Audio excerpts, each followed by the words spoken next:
Good evening, everyone, and welcome to our December 7th, 2022 City Council meeting. We have a full house tonight. If you have an empty seat next to you, maybe raise your hand. We've got standing people in the back, so we have maybe one extra seat. Okay, we will, I'll call the meeting to order, and I'd like to ask our clerk to please read the roll. Thank you. Vice Mayor Haldeshelt? Here. Councilmember Alvord? Here. Councilmember Mendoza? Here. Councilmember Rakucci? And Mayor Bernasconi. Here, thank you. I would like to ask Mr. Larry Rupp, our Army veteran here this evening, if he would please lead us in the Pledge of Allegiance. He will come to the podium.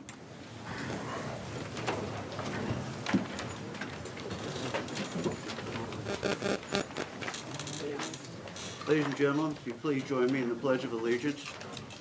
I pledge allegiance to the flag of the United States of America and to the republic for which it stands, one nation, under God, indivisible, with liberty and justice for all. Thank you. I'd like to ask our clerk to please announce the meeting procedures. Good evening and welcome everyone to the December 7th City of Roseville Regular City Council meeting. If you're present here tonight and have not already picked up an agenda, they're available at the end of the staff table to your right. As a reminder, the Brown Act does prohibit our City Council from taking action or discussing items that are not listed on tonight's agenda. During public comment, each speaker will be given 3 minutes at the podium on non-agenda items. The maximum allotted time for this portion is 25 minutes. Speakers that would like to comment on agendized items will have 5 minutes to express their concerns to the City Council. Time will be monitored, and once the red light begins to blink at the podium, we request that speakers please conclude their comments. Lastly, if you're addressing the City Council tonight, please do consider stating your name for the record. Once again, welcome and thank you for your civic participation tonight. Thank you. We will move into the public comment portion of the meeting.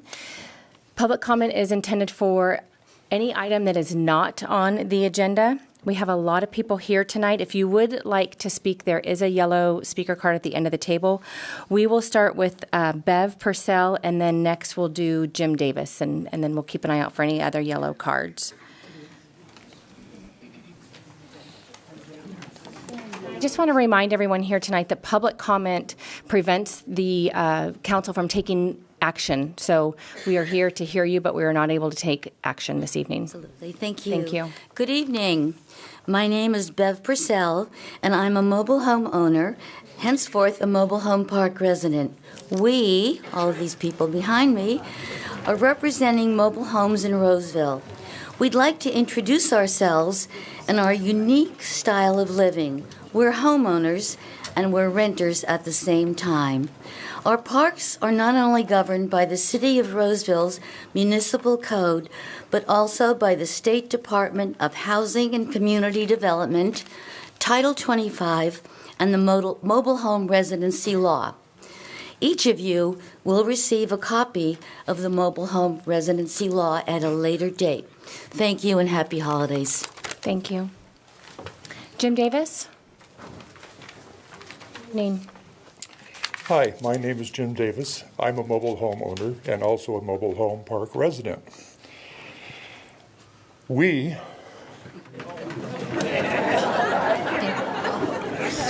as constituents and taxpayers, and mainly seniors and veterans living on a fixed income, we attend local activities. We're involved in community services, volunteer, and advocacy groups. We enjoy living in Roseville and look forward to continuing to do so. At a future meeting, we hope to be able to share the details related to our concerns about our economic future. Thank you. Thank you.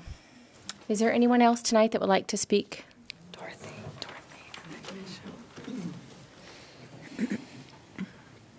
Good evening. My name is Dorothy Ron. I'm a mobile home owner and a mobile home park resident. We are concerned about affordable housing and a place to live comfortably and affordably. The homes we own are usually our retirement investment and our major asset. Contrary to what mobile in mobile home may imply, our homes are not easy to move, if at all. The cost to do so would greatly exceed $20,000 to $25,000, and where would we go? Thank you and happy holidays. Thank you very much. Good evening. Hi, I'll wrap this up. My name's Michelle Moning. I am a mobile home owner and a resident of a mobile home park in Roseville. We are all, last time. Your exercise. They are. Yes. We all contribute to this community. We spend our dollars here. We support local businesses, small businesses. Every time that we see a rent raise, a rent increase, we get more concerned about where are we going to go. I'm sure you've all heard of economic evictions. The problem is we are just now beginning to feel the brunt. So if we look forward to working with you all, and we will be attending future city council meetings, and hope to be able to discuss with you the affordable housing and specifically how it relates to mobile home living. So thank you. Have a great night. Thank you for your comments. Is there anyone else here tonight that would like to make a comment on any item that's not on the agenda? Now is your time to come forward. We do have a public comment at the end of the meeting as well. Okay, seeing there's no one else who would like to make public comment, we will move on the agenda. You're all welcome to stay, but if there's a lot of you, so if you want to depart now is a good time, and I'll pause for a moment. I mean, we have a lot of fun. We're not kicking you out. Yeah, thank you for being here.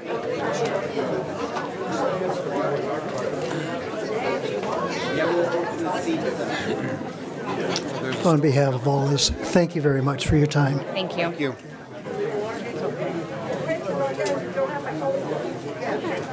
Thank you again.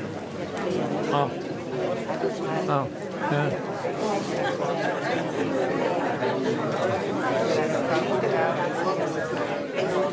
Zach, I gotta ask you.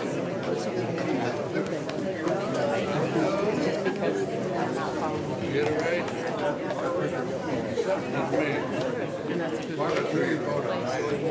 Just my water.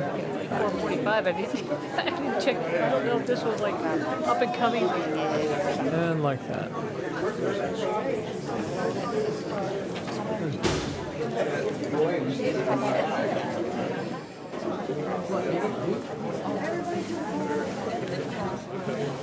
Okay, we'll move on. How about you? Do you want to get started on reading the consent calendar procedures for approving the calendar? Yes, thank you.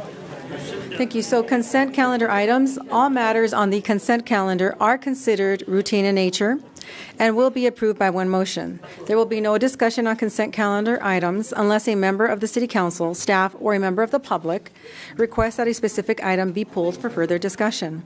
At this time, neither council or staff has made such a request. Is there anyone in the public that would like to pull an item for further discussion tonight? Consent calendar. Seeing none, we do have items 6.1 through 6.38 tonight on consent for your consideration and approval.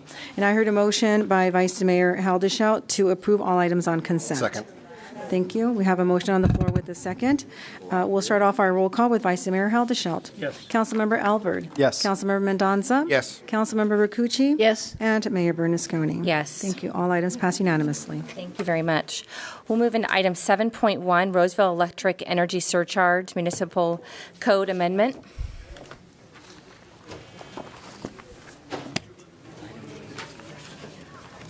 It's just a reading? Okay. So this is an ordinance that is being introduced tonight for the, are they presenting? Yeah.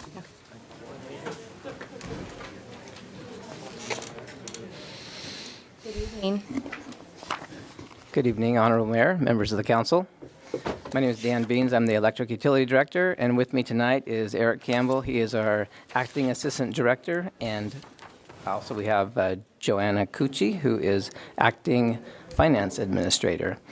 And so Joanna is going to do the presentation for us tonight, and we're all here for answering questions as well. Thank you. Good evening. We're here to present the Roseville Electric Utility Energy Surcharge. Next slide, please.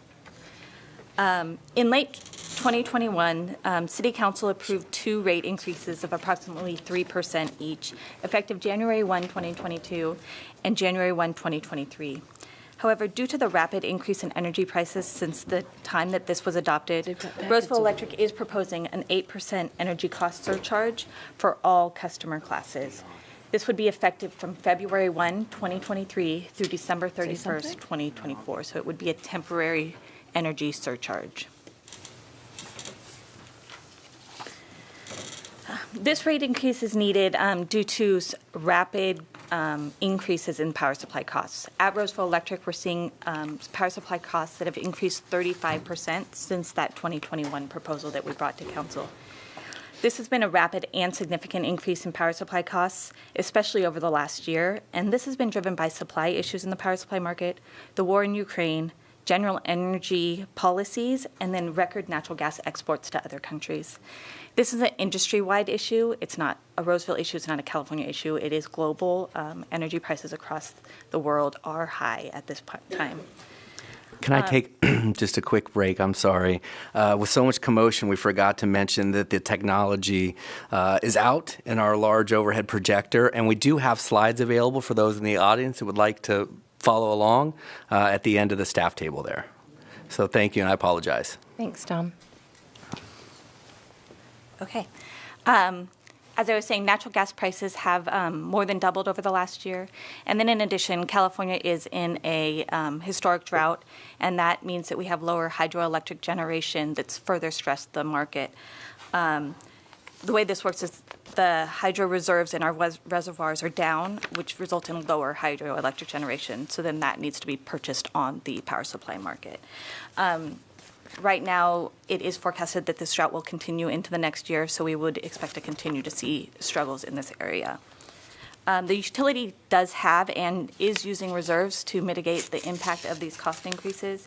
However, the pace of these increases and the volume, the amount of money that this cost increase it results in, it's just not able for the utility to absorb the additional costs of this change.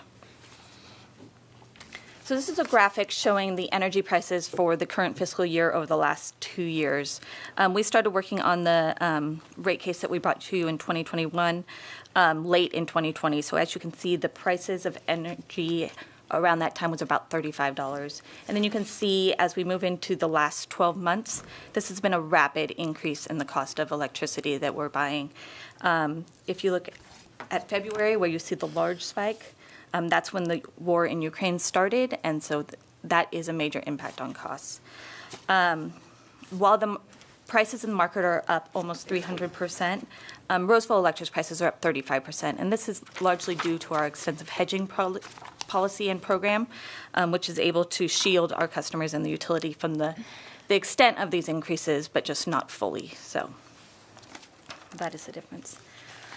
This slide shows the comparison of Roseville Electric after this surcharge against our neighbors at PG&E and SMUD. For our residential class, after the surcharge, an average bill at Roseville Electric monthly bill would be $130. At PG&E, that would be $266. So Roseville Electric is 51% lower than PG&E. And at SMUD, that same bill would be $137, and so Roseville Electric is 5% lower. Moving into the small commercial class, this would be businesses such as dry cleaners or coffee shops. The average monthly bill for this size of customer is $178. Under PG&E, that's $343, which is Roseville Electric customer would be 48% lower. And then SMUD would be $195, or Roseville 9% lower. Moving in medium commercial, this is things like grocery stores and movie theaters, that size of customer. A Roseville Electric customer is 47% lower than PG&E and 13% lower than SMUD. Our large commercial customers, which is like big box retailers, 43% lower than PG&E and 6% lower than SMUD. And last, our largest customers are industrial customers, things like hospitals and wastewater treatment plants. Roseville Electric customers pay 44% less than PG&E and 7% less than SMUD, and this is after the increase that is being proposed.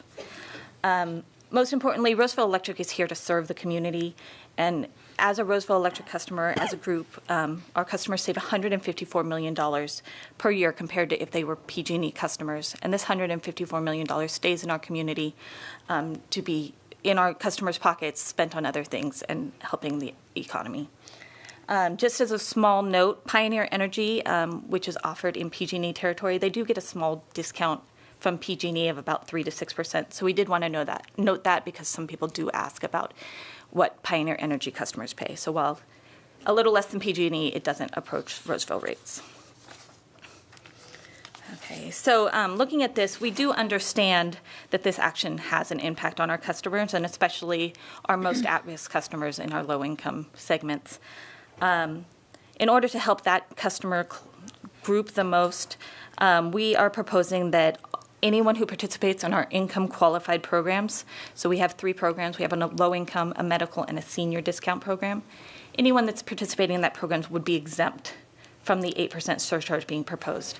This exemption would be funded through our public benefits program, which is a required state program that we spend a certain amount of our revenues on low income and energy efficiency programs. So we would be using those funds to mitigate this 8% for our lowest income customers.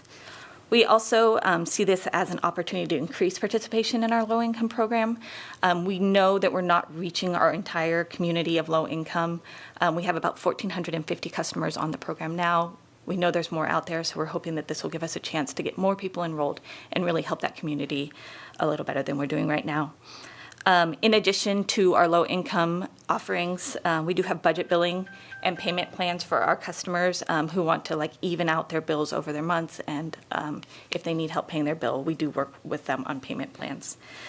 We offer energy-efficient rebate programs for our residential customers, and then on the commercial side, we have an energy advisor program, which helps businesses reduce their energy use and save money or reduce money over the peak, depending on what size customer it is, just finding ways for those businesses to save money on their bill. And then we also do have energy efficiency rebates for our commercial customers as well. So we conducted a pretty extensive outreach program throughout the summer and fall. We did 3 public workshops, 2 in person and 1 virtual. We attended the Sun City Government Affairs meeting, the Arcona board meeting. We met with our largest commercial customers. We provided information, including the entire presentation on our website, and then also had a lot of activity on social media. And then in September, we did have a hearing at the Public Utilities Commission. Throughout all the outreach, the comments centered on a few common themes. The first and most prevalent theme was a concern that new development in the city was driving the increase in our rates. This increase is entirely related to the cost of electricity. There's no other cost tied into this rate increase. The increased cost to the utility of power supply costs between the last rate case and this one is about $20 million per year. This surcharge is bringing in approximately $13 million a year. So the rest of it is being bridged by reserves and cost cutting. So the increase is entirely tied to the market cost of energy. Another concern was about increased bills when households are already facing increased cost of living. But generally, people were understanding that this was just another thing that's increasing with the cost of living. Once we walked through the price of energy and the presentation, people seemed to understand why this was necessary. There was concern with the surcharge being permanent, that we were saying it was 24 months, or 23 months, but it was going to be permanent. The reason the utilities proposing this as a temporary surcharge is this market changed very rapidly. And we don't know what the future of this market looks like, whether this market will hold at these very high prices, or if with some of these changing world events, if that price will come back down.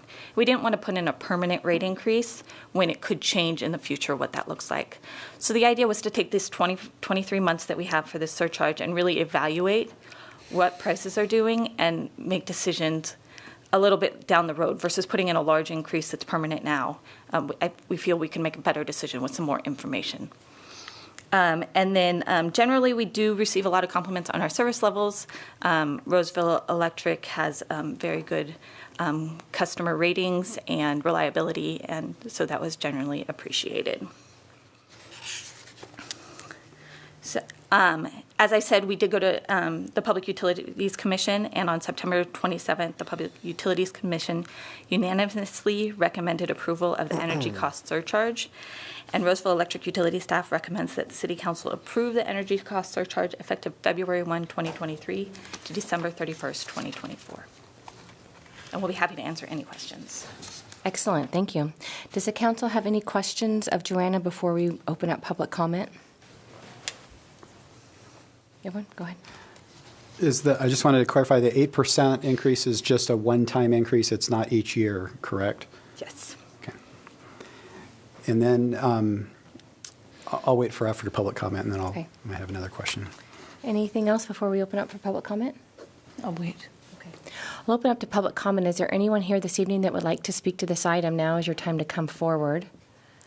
Yep. Good evening. Good evening. My name is Alcides Hernandez, Roseville resident for, I can't believe it, 18 years. We like And that. I live at 311 Hemphill Way. Happy living there for a long time. I just want to thank Roseville Electric and City Council members for a well-run utility. I've been living 18 years at the city, and I can count with probably 2 or 3 times that I remember an outage in my house. So for 18 years, it's remarkable.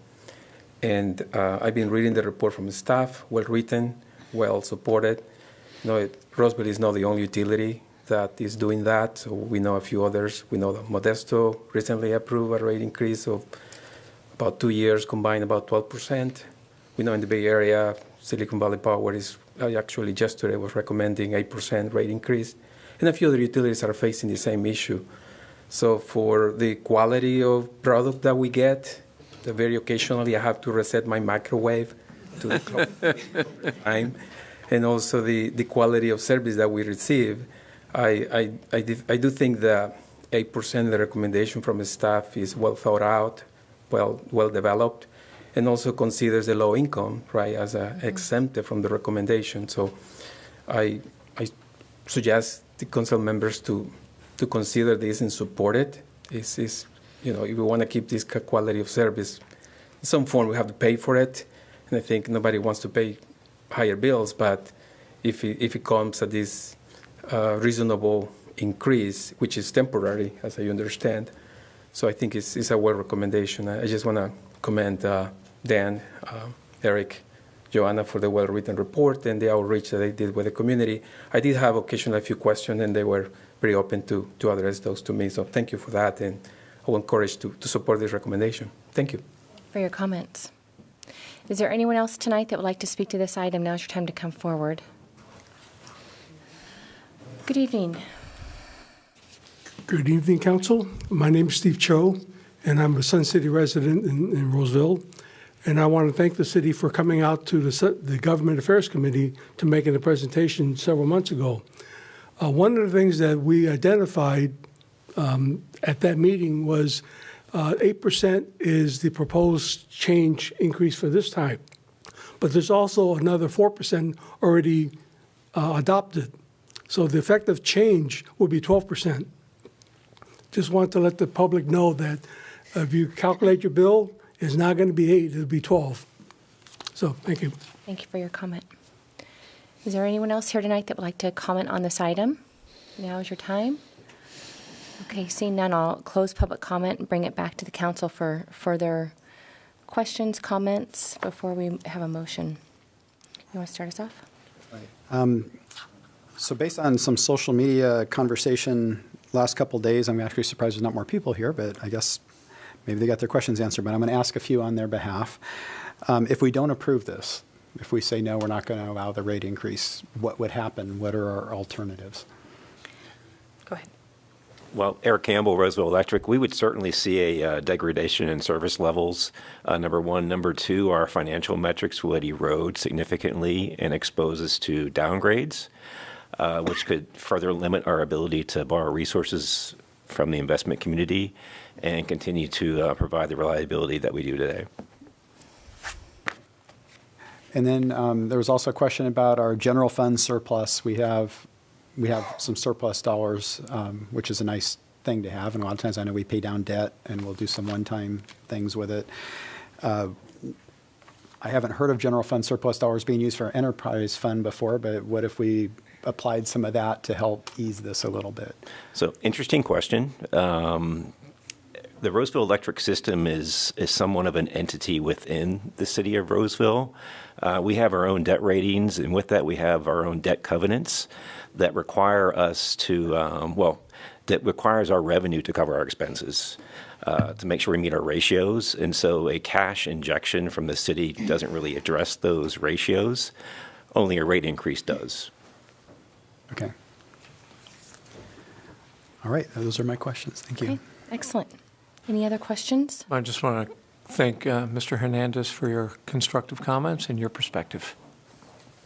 Just a comment, we wouldn't have to be doing this if we didn't have having to buy our fuels that have gone up on exorbitant prices literally all over the world, and it's not just City of Roseville, it's SMUD, PG&E, and a lot of organizations are hit the same way.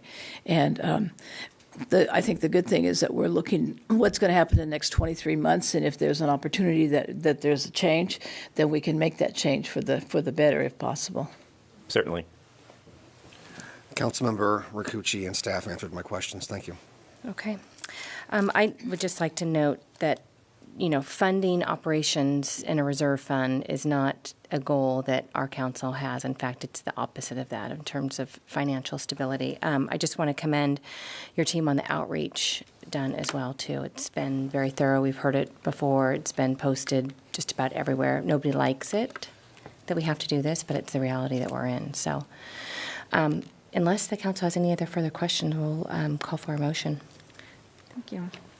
At this time, the City Council will consider introducing the first reading, an ordinance of the Council of the City of Roseville, amending Section 14.24.040 and 14.24.050 and 14.24.055 of Chapter 14.24 of Title 14 of the Roseville Municipal Code regarding the electrical energy. May I have a motion to introduce the ordinance? So moved. Thank you. We have a motion on the floor with a second. We'll start our roll call with Vice Mayor Haldeshelt. Yes. Councilmember Albert. Yes. Councilmember Mendoza. Yes. Councilmember Ricucci. Yes. And Mayor Bernasconi. Yes. Thank you. Thank you. Thank you. Okay, we'll move on to item 8.1, which is a public hearing. I'll open the public hearing. It's the North Industrial Plan Area Parcel 56, Blue Oaks Commerce Center Major Project Permit Stage 1 Modification and Major Project Permit Stage 2 Appeal. And from my understanding, this has been continued to January 18th of 2023. Yes. Thank you, Mayor Bernasconi. Good evening, Greg Bitter, Planning Manager with the Development Services Department. We would like the council to make a motion and vote to continue the item to January 18th. By continuing it to a date certain, that will eliminate our need to renotice the item. And the applicant made the request for this continuance. Okay. Do we need to open up to public comment? Okay, so we'll open up to public comment. Is there anyone here this evening that would like to speak to this item? Okay, we'll close public comment, bring it back to the... Oh, somebody back there. We have somebody. If you're going to come to the podium, please. Sorry about that. Didn't see you. Oh, that's all right. I'm Rebecca Davis with Lozo Drury. We are the appellants.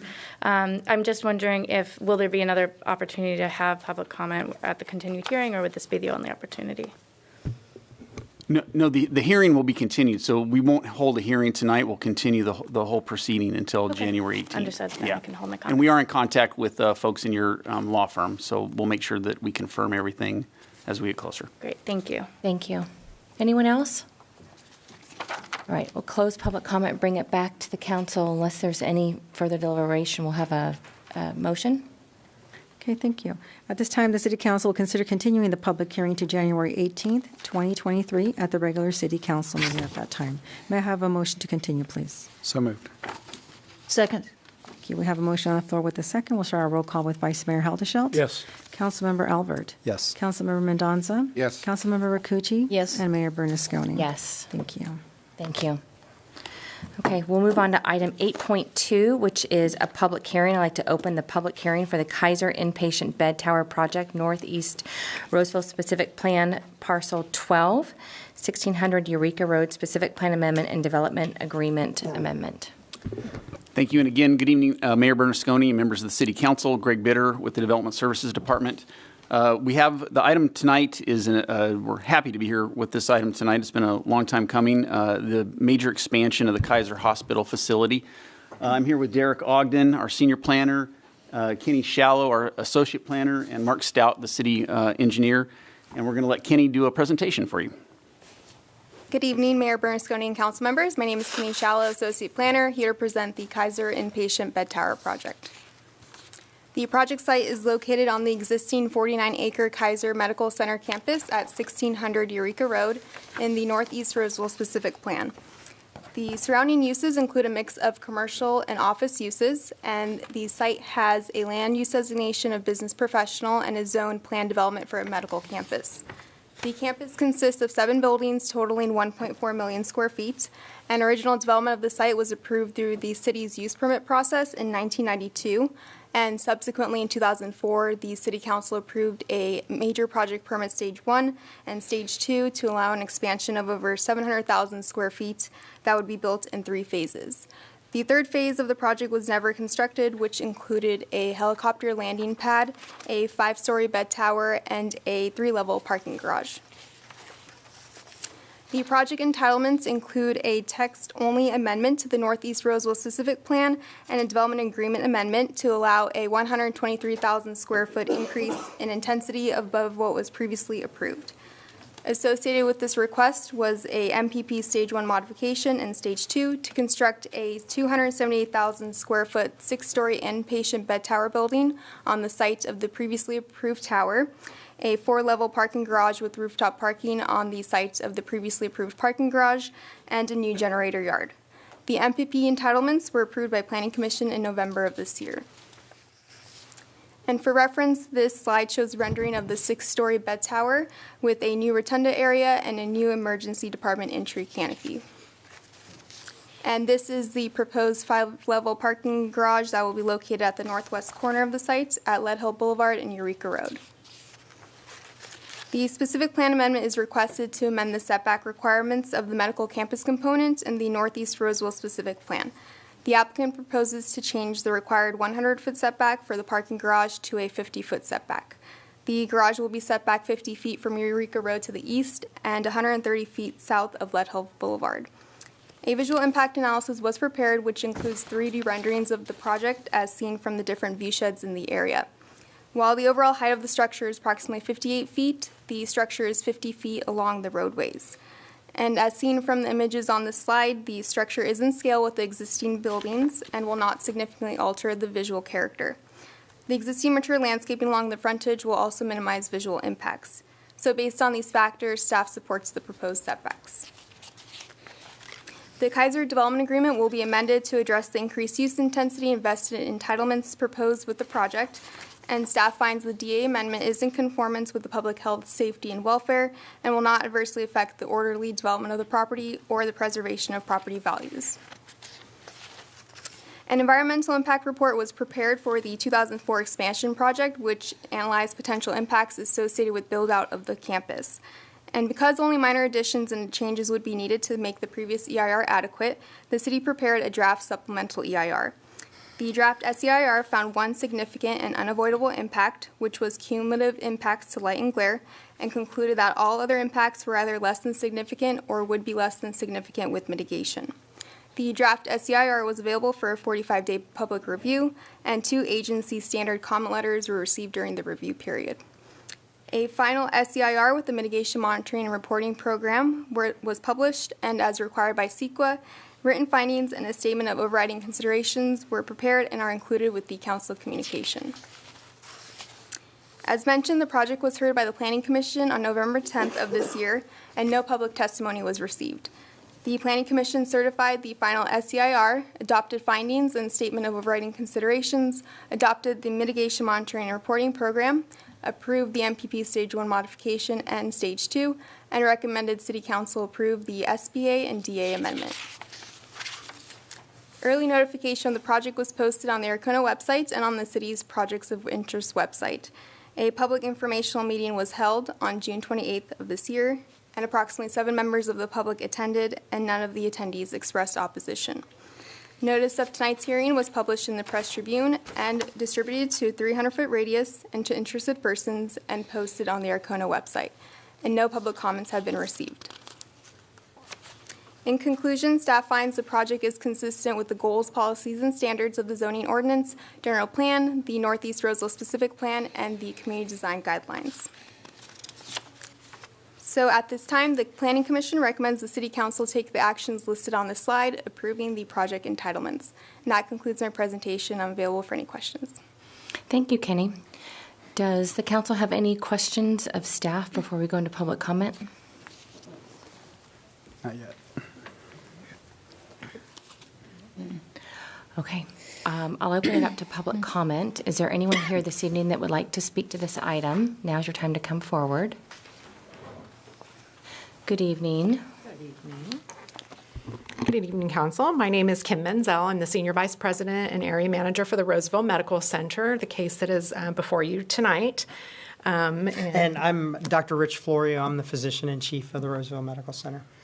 So we want to thank all of you for the opportunity to come before you tonight and share our exciting plans to build this final phase of our Roseville Medical Center. On September 16, 1992, Kaiser Permanente broke ground at the Roseville Medical Center, and 6 years later, the 116-bed hospital opened to the community and completed our first phase of construction.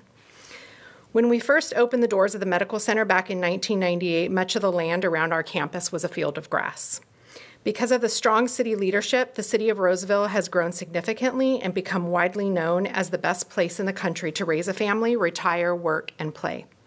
Kaiser Permanente is proud to be part of that legacy by providing outstanding medical care and service to this growing community. And just like the city, we've also grown in that time. Currently, the Roseville Medical Center is responsible for providing care to nearly 365,000 members in this greater Roseville area. And we're honored to serve the Roseville community, but the fact is we need more room. In 2021, the emergency department at our Roseville Medical Center was in fact the third most impacted emergency department in the state, behind LA County Medical Center and Rady Children's in San Diego. Nearly 50% of those insured in our community received their care at Kaiser Permanente, and today more than 1 out of every 100 babies in the state of California is born right here in Roseville at our Women and Children's Center. Despite the tremendous growth, we're proud that we provide has been recognized by the readers of the Roseville Press Tribune, who voted us the best healthcare provider for 11 years in a row. We've also received national recognition, as our Women and Children's Center has been recently named a top maternity hospital by Newsweek, as well as Money Magazine and the Leapfrog Group. In addition, more Kaiser Permanente physicians were named top doctors than any other health system in the annual report from Sacramento Magazine that we currently see on newsstands right now, an honor that we've actually maintained for several years. And throughout the pandemic, even as we care for more and more patients than we ever have, we continue to get high praise for patient safety. Last month, the Leapfrog Group awarded the Roseville Medical Center a grade A for safety for an unprecedented 18th year in a row, joining just 6 other centers in the state to have such a streak. We're committed to providing that high-quality care and service that we've been recognized both locally and nationally for today and into the future. However, if we're to do that, we have to continue to grow the facilities to accommodate the growth of the city that we love, and that's why we're here tonight. So before you tonight, for your consideration, is an expansion plan that includes the addition of a 6-story, 138-bed tower with 20 additional much-needed intensive care unit beds that we have the ability to increase to 30 in the future. Our plan would also add 36 beds to the emergency department and up to 6 additional operating rooms with a new discharge pharmacy, expanded imaging, and diagnostic services. To help accommodate all of our patients and visitors, our plan includes a second parking garage. For those of you that have been on the campus lately, you know that is greatly needed. These additions will ensure that the Kaiser Permanente continues to provide the same high quality of care and service that we've become known for and contributes to the high quality of life that our residents in Roseville have come to expect. In partnership, we respectfully ask for your approval tonight of our proposal. My colleagues and I, who are here with me tonight, would be happy to answer any questions that you have. Again, thank you for the opportunity to come before you tonight. Thank you very much. Is there anyone else here this evening that would like to speak to this item? Now's your time to come forward. No other public comment. I'll close public comment and bring it back to the council for any further questions, deliberations. I'd say I'm very happy to see this happen. I recently took my grandson who had a broken arm to on Kaiser facility to get a cast put on, and it was excellent service. Parking was hard, so so I'm going, hey, this is good. You have added more, some needed beds, but you also have the parking, and also be able to have a good circulation so that people can get around. And I read where it was talking about being able to, the visibility of signage is going to, be enhanced. So it sounds very good. We had received an email yesterday, I think initially from a group in opposition, and they were citing air pollution and that wasn't for this project? That was for item 8.1. Oh, it was. Okay, yes. sorry. Yes, that's why that's why we had the continuance. Nice. Okay. Then I take that back. I thought it was for this one. So, Yeah. And as a Kaiser patient myself, I am not looking forward to the parking nightmare during the construction, but it'll be really nice when it's all over with. So, It's nice to see the thoughtful, orderly expansion and development. I mean, your tower on Riverside is just a gem to look at in the middle of the night. On a personal note, 22 years ago, I had to go to South Sacramento. So the young man in the back had to go to a different Kaiser because there was not a maternity ward here in Roseville. So it's great to see the expansion taking place. Yes, thank you for your investment in our community. We're very thankful that you're in our community, and this is a sign of progress for our residents. So unless the council has anything else, I'll close the public hearing and ask for a motion. Thank you. So tonight, the City Council will consider the Kaiser Permanente Roseville Medical Center Inpatient Bed Tower Project Final Supplemental Environmental Impact Report, or SEIR, and consider adopting Resolution Number 22-424 to consider a certified final supplemental environmental impact report relating to the Kaiser Permanente Roseville Medical Center Campus Inpatient Bed Tower Project and associated findings of fact, statements of overriding consideration and mitigation measures, and also adopting Resolution Number 22-425, amending a Northeast Roseville specific plan, and introduce for a first reading an ordinance of the Council of the City of Roseville adopting a first amendment of the development agreement by and between the City of Roseville and Kaiser Foundation Hospitals, and authorizing the city manager to execute it on behalf of the City of Roseville. If I can have a motion to approve. so moved. Thank you. Thank you. I have a motion on the floor with a second. We'll start our roll call with Vice Mayor Haldeshelt. Yes. Councilmember Albert. Yes. Councilmember Mendoza. Yes. Councilmember Rakucci. Yes. And Mayor Bernasconi. Yes. Thank you. Motion Thank passed you. unanimously. Thank you very much.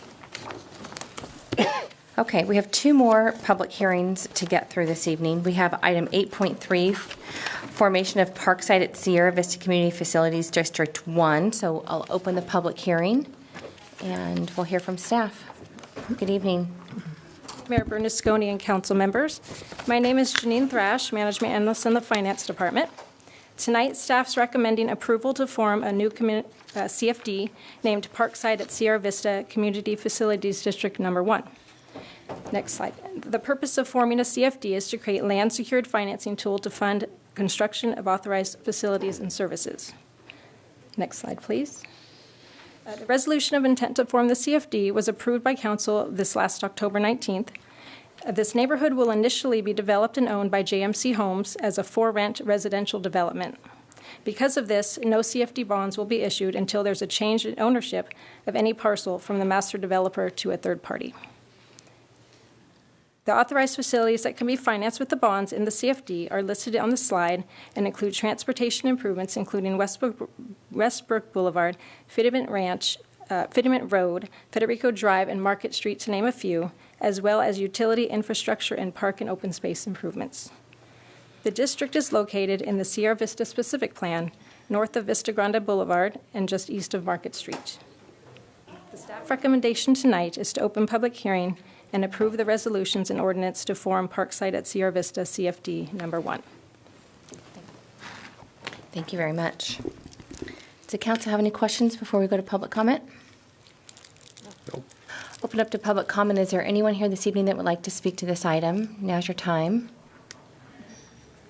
Okay, no comments. I'll close public comment. Bring it back to the council. Any further deliberation? Report. All right, I'll close the public hearing and we'll call for a motion. So at this time, I'd like to announce the ballot results. So we did have 18 eligible voters. Of those 18 voted yes, with no votes in opposition. So the ballot proceeding passed unanimously. With that, we'll do what we currently have is that the City Council will consider adopting Resolution Number 22-433, a resolution calling special election of the City Council of the City of Roseville regarding the park site at Sierra Vista Community Facilities District Number 1, which is of public facilities, and adopting Resolution Number 22-434, a resolution declaring results of the special election and directing recording of notice of a special tax lien regarding the park site at Sierra Vista Community Facilities District Number 1 of public facilities, and also adopting Resolution Number 22-435, a resolution of formation of the City Council of the City of Roseville to form Parkside at Sierra Vista Community Facilities District Number 1 public facilities, and also adopting Resolution Number 22-436, a resolution determining necessity to incur bonded indebtedness of the City Council of the City of Roseville for Parkside at Sierra Vista Community Facilities District Number 1, which is a public facilities. And lastly, adopt and consider ordinance number 6573 of the City Council of the City of Roseville levying special taxes within the City of Roseville's Parkside at Sierra Vista Community Facilities District Number 1 public facilities. If I can get a motion to adopt, please. So moved. Can I get? I'll second. I'll second it. Okay, You do it. Second, thank you. Thank you. We have a motion on the floor with a second. We'll start off with Vice Mayor Haldeshelt. Yes. Council Member Alvord. Yes. Council Member Rakucci. Yes. And Mayor Bernasconi. Yes. Thank you. Thank you. What about? Skip Tracy. I agree. Council Member Mendoza, I apologize. Yes. Thank you. Thank you very much. We'll move on to item 8.4, which is another public hearing I'll open. Community Development Block Grant 2022 Annual Action Plan Substantial Amendment and Loan Agreement.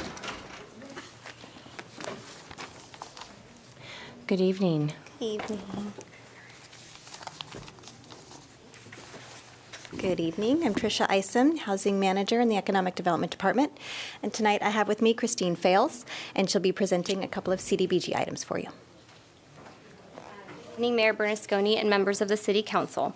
I'm Christine Fales, Housing Analyst in the Economic Development Department. Tonight, I'm presenting the 2022 Community Development Block Grant Annual Action Plan proposed amendment, as well as a proposed loan agreement for a CDBG project.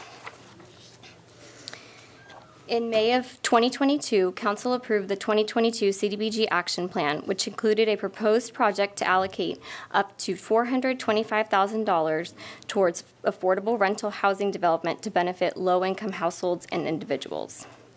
In June of 2022, the city released a NOFA in pursuit of a qualified affordable housing developer or project sponsor for this project. The city received one proposal in response to the NOFA from AMI Housing. They proposed to acquire a property they are currently leasing in a residential neighborhood. AMI Housing's proposal to purchase this property is timely as their landlord recently gave notice of their intention to sell.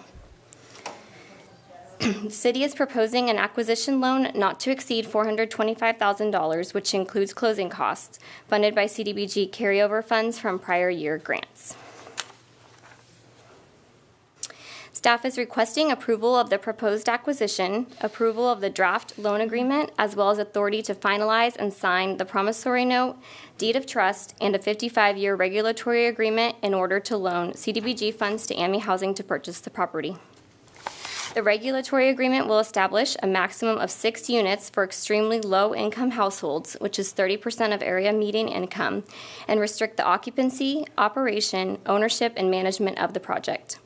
The recommended agreement will also support the city's general plan in meeting the affordable housing goals and regional housing needs allocation.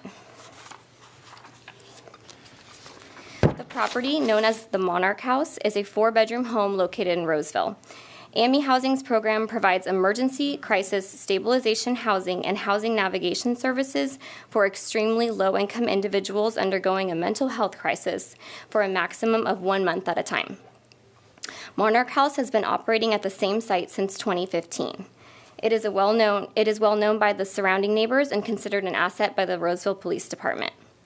The program typically serves an average of 50 Placer County residents at this location each year. AMI Housing will continue to receive operational funding for this program through their contract with Placer County Adult System of Care and the Mental Health Services Act. While AMI Housing's proposal to acquire the Monarch House property is consistent with the intent of CDBG funding, it does not specifically fall into any of the project categories in the current plan. Therefore, staff is also proposing a substantial amendment to the 2022 Annual Action Plan. The proposed substantial amendment will replace the funding in support of affordable rental housing development project with acquisition of transitional housing facility to ensure compliance. Approval of this amendment is necessary in order to allow the city to loan the funds to AMI Housing to acquire the Monarch House property. Staff recommends that the City Council receive public comment on the proposed substantial amendment to the 2022 Annual Action Plan and adopt a resolution to approve the amendment for submission to HUD, as well as adopt a resolution to approve the CDBG loan agreement and attached exhibits between the City of Roseville and AMI Housing. That concludes my presentation, and I'm happy to answer any questions. Thank you so much for the information. Does the council have questions of staff? No. Okay, I'll open it up to public comment. Is there anyone here this evening that would like to speak to this item? Now's your time to come forward. Okay, I'll close public comment, bring it back to the council for further questions or deliberation, or we can move into a motion. I just want to comment. What resonates with me most is that this has existed with the neighbors and with Roseville PD in a collegial, compatible way. So that's great to know. We often hear other things. Anything else? Okay, I think we're ready for, I'll close the public hearing and have a motion. Thank you. The City Council will consider adopting Resolution Number 22431, approving the proposed amendment to the 2022 Annual Action Plan, and also adopting Resolution Number 22432, approving a loan agreement for 1122 Salmon Drive property acquisition by and between the City of Roseville and Advocates for Mentally Ill Housing, Inc., and authorizing the city manager to execute it on behalf of the City of Roseville. I could get a motion to adopt. So moved. Second. We have a motion on the floor with the second. We'll start off with Vice Mayor Haldeshelt. Yes. Councilmember Elvord. Yes. Councilmember Mendoza. Yes. Councilmember Rakucci. Yes. And Mayor Bernasconi. Yes. Thank you. Thank you. That brings us almost to the end of our agenda. We'll have, thank you, ladies, very much. We'll have one last public comment. Is there anyone this evening that would like to comment on any item that's not on the agenda? Yep, now's your time. Good evening. Good evening. Thank you for having me here today, giving me this opportunity. Ordinarily, this time of day, I would be out walking my dogs. And I feel kind of silly coming here, but I wanted to tell you about my experience. I was walking my dogs the other day, and I'm new to the area, so I saw this nice trail on Washington Boulevard, and I said, well, where do I park? And I saw a little dirt pull away, so I said, oh, I'll park right there. After walking my dogs, I got back to my car, and the police were there waiting for me. And they let me know, it was about this time of night, about 7 o'clock, that is considered parkland, and after sunset, which I looked it up on the internet, is 4:30. An hour after sunset, it is illegal to be in the park after dark. So by being there, walking my dogs on Washington Boulevard on the only sidewalk, I was facing getting a citation. Being new to the area and wanting to have a nice long walk that is really a great trail, it's the best place to walk, and it's not like, you know, a big parkland where you can sneak off and be doing something terrible. So I would like the city to consider two options. One, put a sign out there so that I know that I'm actually breaking the law by walking my dogs at 5:30 in the afternoon, because that's when an hour after sunset is. Or consider passing an ordinance that makes it legal for me to walk my dogs on Washington Boulevard on the sidewalk that is considered part of parkland, and allows people to use it to ride their bikes to work or to get from school at a reasonable hour. An hour after sunset, I can understand you don't want people congregating in the parks, meaning like a big block of area, but this is just a sidewalk, and there is no alternative. And I do have another silly little comment to make. I've been working for someone in the Caseburg Mobile Home Park, and I found out that they're going to raise the rent 10%. These are people on fixed incomes. These are the elderly. They're not going to be getting raises with the rest of us. And these people own their homes, but they don't own the land underneath them. There's a movement in this country, all over the country. People are being given the opportunity to buy the land that they live on. And I would like to propose that the City Council consider taking the park under eminent domain for a reasonable price and allowing people to purchase the lots that they're on so that they can live the rest of their lives without fear that they're going to be priced out of the last home that they'll probably ever live on.